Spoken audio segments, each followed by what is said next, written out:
Hello everyone, Salam alaikum. Today we will discuss climate action strategies focus on resilience building, urban transformation, and agricultural adaptation. This strategy not only addresses climate change, but also aims for equitable and sustainable solutions across various sectors. We have invited three experts to our phone. First is a renewable energy technological specialist, Ms. Pan. Then is a clean energy, Mr. Zhu. Then is a professor of environmental science, Ms. Wang. Okay. In the journey toward a zero carbon future, how can technological innovation, economical feasibility, and policy support collectively enhance reasonable and adaptation to climate change? What do you think about this question, Ms. Pan? I think four key areas during driving resilience and adaptation in a zero carbon future. Technological innovation like advanced solar, wind, and energy storage systems provide efficient, sustainable solution. Economic feasibility is improving with decline cost of renewable and incentives that make clean energy more accessible. Policy support through clean frameworks are incentives accelerate deployment and foster climate resilience. Lastly, social responsibility for corporate net zero commitments to community engagement ensures broad participation.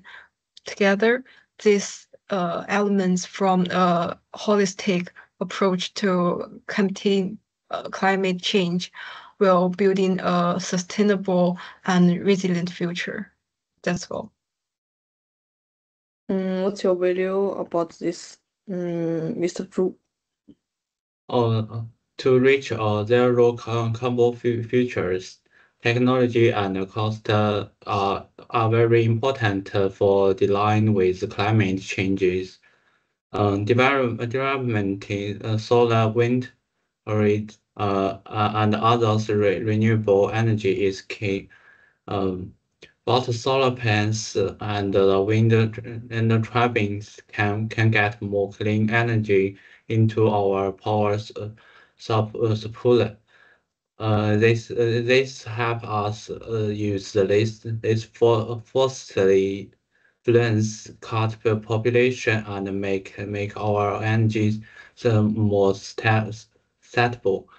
As for cost, as the clean energy technology get better and produced more, their price is going down.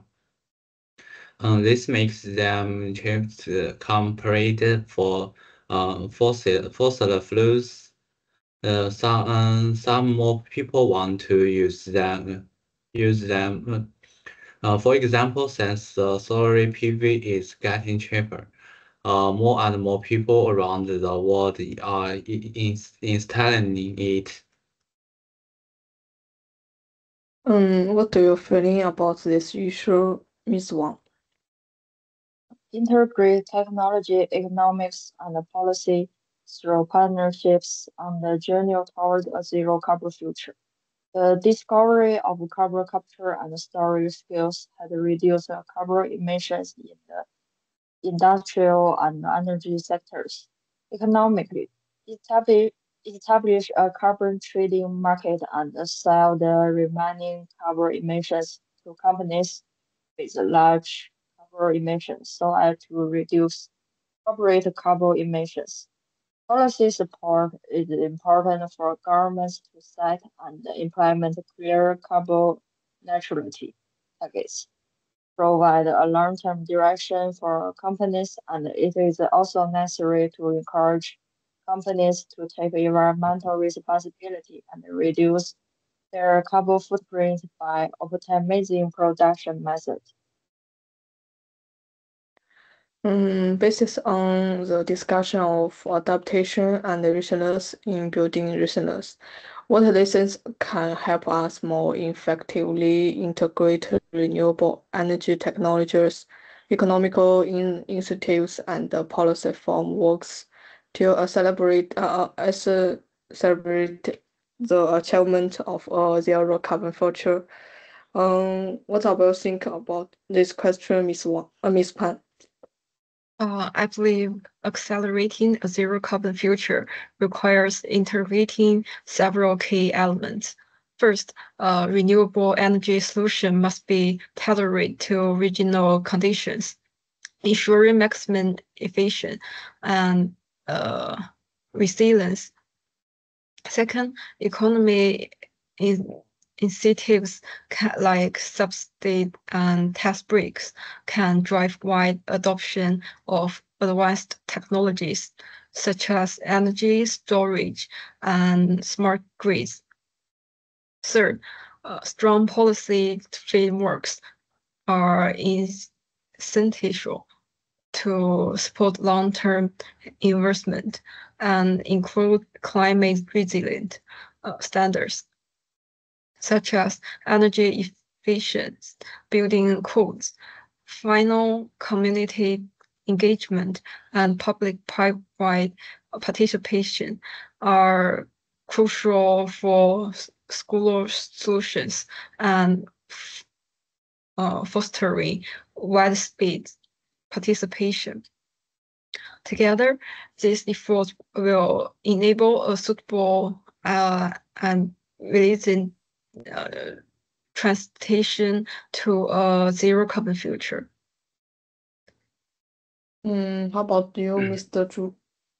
The lesson I learned is about the holistic planning and coordination. We needed to look at the big picture. We must think about how renewable energy economic rewards rulers and what people do or depend on each other. Just like different parts of the community teams up to become stronger challenges for zero carbon future. People who plan energy use make places study the economic and social systems should start work together right away. For example, we planning renewable energy projects. We should fridge out at the same time how it will affect the local economic jobs and how people live. This way, the project doesn't just make clean energies, but also help the economic grow and keeps people happy. What's your value about this question, Miss Wang? Adapting to local conditions is what I have learned. Accelerating progress to a zero carbon future must be combined with regional conditions, just like teaching children according to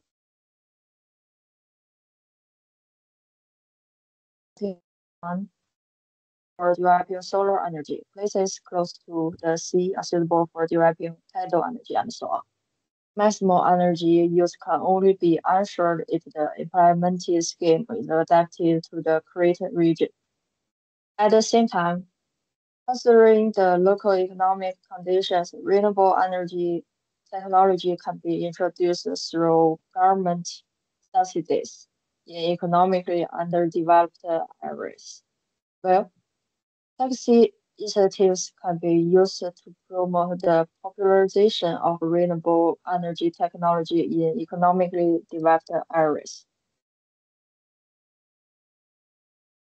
The next question is, what are some challenges to integrating policies like disaster risk reduction frameworks into national development plans? What's your value about this question, Ms. Pan? A key challenges with policy will and policy community is the leadership changes and shifting agents often disrupt long-term disaster risk reduction if effort. To address this, government should create binding frameworks and integrating DRR into core policies, ensuring it remains a consistent policy regarding of policy shifts. That's my opinion. How about you, Mr. Wang? The risks and the impacts of climate change are difficult to predict accurately, which adds complexity to policy making, which may require the introduction of flexibility and resilience into policies. How about you, Mr. Zhu? In national development plans, many rights are competing for limited funds. In infrastructure building like building roads and bridges, as well as circles such as education and such as educations usually have their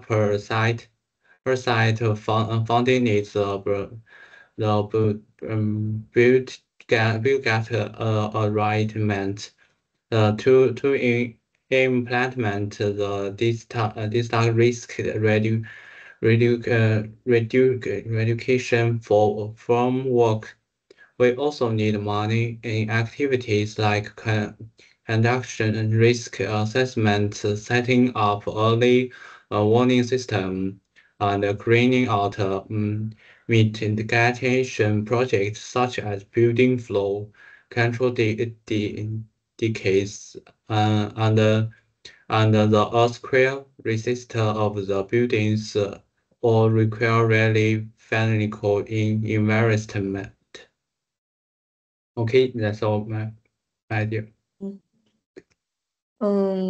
What sustainable building strategies can be implemented to reduce carbon emission while enhance energy efficiency in urban development project? Ms. Pan, what's your opinion about this question? To reduce carbon emissions and enhance energy efficiency in urban development, we can adopt sustainable strategies like using low carbon materials such as timber and recycled steels. Incorporating energy efficient design like green roofs and advanced building environment. And development net zero buildings provided by solar energy and heat pumps, tailoring solution to regional climate challenges and leverage smart technological for real-time energy optimization.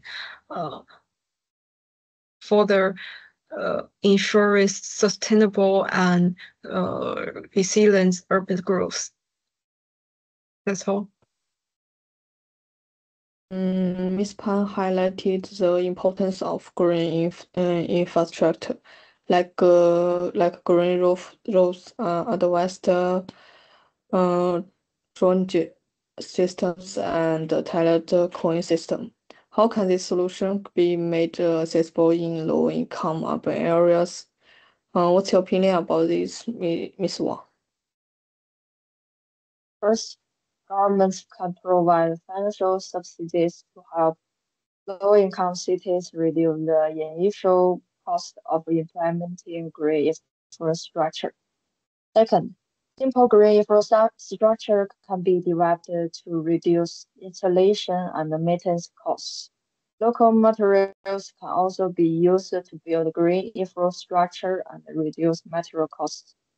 Finally, communities can conduct educational campaigns to raise public awareness about green infrastructure.